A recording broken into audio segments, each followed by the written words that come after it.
Jireenya kee keessatti miidhaa miidhamteef gadhiisaa deemu. Ani miidhameeraa, jaalalaan miidhameeraa, firaan miidhameeraa, hojii irratti, dalagaa irratti, jireenya irratti miidhameera jettee sababa hin baay'isiin gadhiisaa deemu. Yoo yaa akkam jirtu jaalatamtoonniif kabajamtoonni Oroon Inspire warri taatan akkamnaaf jirtu. Talagaa guyyaa har'aa barnoota baay'ee bareedaa ta'e isiniif qabadhee dhufee tan jira. Mata dureen barnoota keenya har'aa gadhiisi haa deemuu jedha.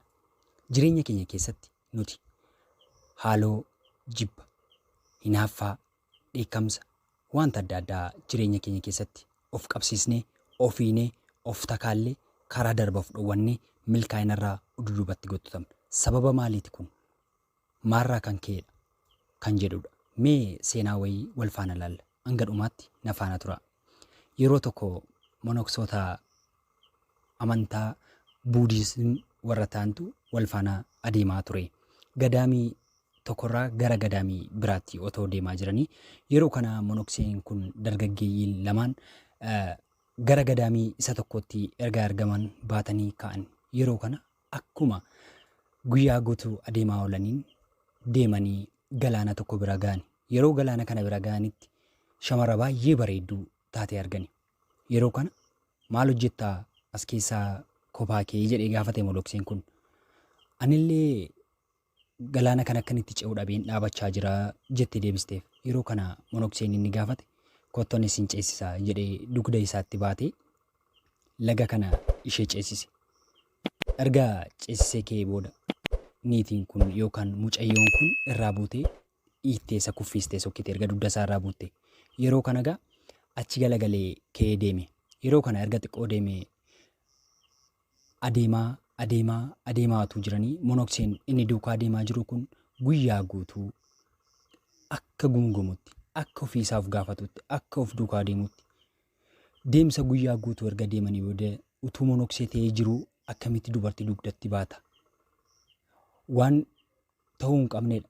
Kun nuufis eeyyamamaa miti. Nu biratti illee ta'e waaqa biratti fudhatamaa miti. Waan nuuf hin eeyyamamnedha. Maaliif godhe jedhee gaaffii kana of gaafataa deema. Kun akka seera monokseetti illee ta'e akka waaqa keenyaatti dhorkaadha. Waan nuuf hin eeyyamamne godhe, maal yaadee godhe jedhee yaadaan wallaansoo walqabaa deemaa ture.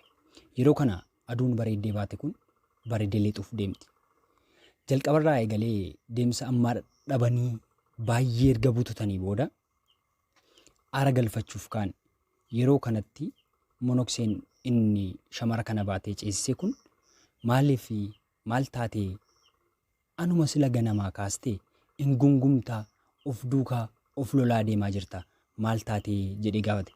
Rakkoon jiraa jedhee yoggaan gaafatutti ati maaliif mucayyoo silaa baattee galaana ceesiste? Akka seera monokseetti durbattii kun durba duukaa sa'uun durba baachuun hin danda'amu. Akka seera monokseetti illee ta'e akka waaqa keenyaatti dhorkaadha kana sirriin goone jedhee deebiseef. Yeroo kana gaa monokseen inni dugdatti baatee jiru kun haa xiqqaatus ta'e haa guddatu ani silan dugdatti baadhee ceesisee yerooma sanan ofirraa buusee ati garuu guyyaa guutuu dugdatti baattee naannaa oolte jedhee deebiseef. Yeroo kanatti erga akkas jedhee deebisee booda maaliif dugdatti baachuun koo achumatti sa'a sana ture garuu sa'a sanaa booda ofirraa argan ishee buusee kaasee na keessa hin turre. Ati garuu guyyaa guutuu yaada kee faana uffaana wal lolaa oolte. Guyyaa guutuu yaada keen alallee dugdatti intala kana baattee oolte jedhee deebiseef. Baay'eenee monokseen kun inni duukaa deemaa jiru. Mee dhaamsa kanarraa maal baranna? Umurii keessan guutuu namni sin miidheera ta'uu danda'a, namni sin mufachiiseera ta'uu danda'a, namni sin gaddisiiseera ta'uu danda'a. Garuu jireenya keessan guutuu baattanii hin deemina. Ni miidhamtu. Keessa keessan keessatti yoomiyyuu garaa jibbaa, garaa aaloo, garaa dheekkamsaa qabaattanii hin adeemina. Madaan qaama keessan irra ga'uu danda'a. Garuu yeroo muraasaa booda gara gara waan itti jijjiirama, gara xalaa yookaan immoo madootti jijjiirama. Kanaafuu isin arrabsoo namaatiin waan namni isin jedhuun waraanamtaniitu ta'uu danda'a. Cabinni lafee keessanii salphaa hin turre ta'uu danda'a. Salphaatiinis isin keessaa bahuu dhiisuu danda'a. Garuu isin gadhiisuu qabdu. Jibba namaa namatti namni jechaan maatiin, hiriyyaan, firri wanta adda addaan si miidheera ta'uu danda'a jireenya kee keessatti. Garuu yoo of keessaa hin gadhiisne, yoo ofirraa hin buusne akka moloksee isa dugdatti baatee guyyaa guutuu adeemee sanaa taata. Kanaafuu ati jireenya kee keessatti wanta si mudatu kamirrattillee, wanta sitti dhufu kamirrattillee jireenya keerraa ofirraa hin geggeessitu taanaan na amani kufuun kee oolu. Mee nuti jireenya keenya keessatti haaloo akkam akkamii garaa keenya keessaa qabna? Hiriyyaa keenyarraa haaloo akkamii qabna?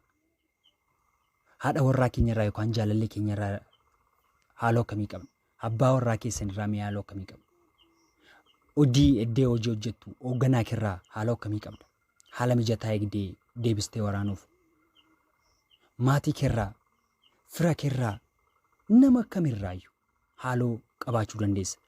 Garuu na amani hanga ofirraa haaloo kana hin buusnetti galaana kamuu ce'uu hin dandeessu.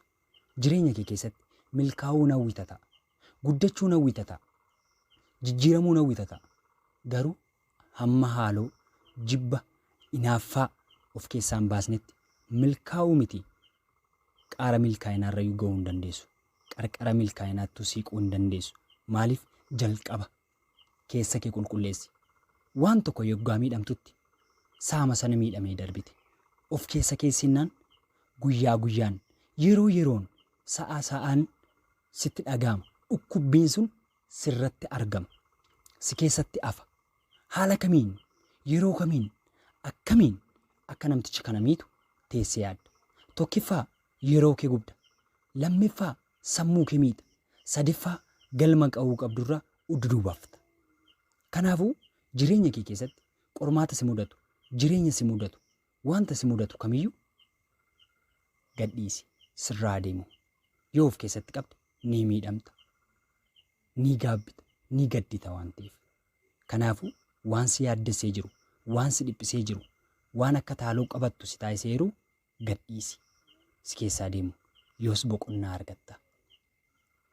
Yoo ofiif jette, yoo boqonnaa keessa keef, yoo sammuu keef barbaadde gadhiisi.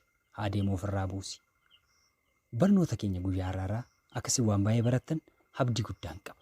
Barnoota biraan hanga walitti deebinutti turtii gaarii. Yoo isinitti tole laayik, sheer, sabskiraayib gochuun maatii keenya ta'uu ni dandeessu.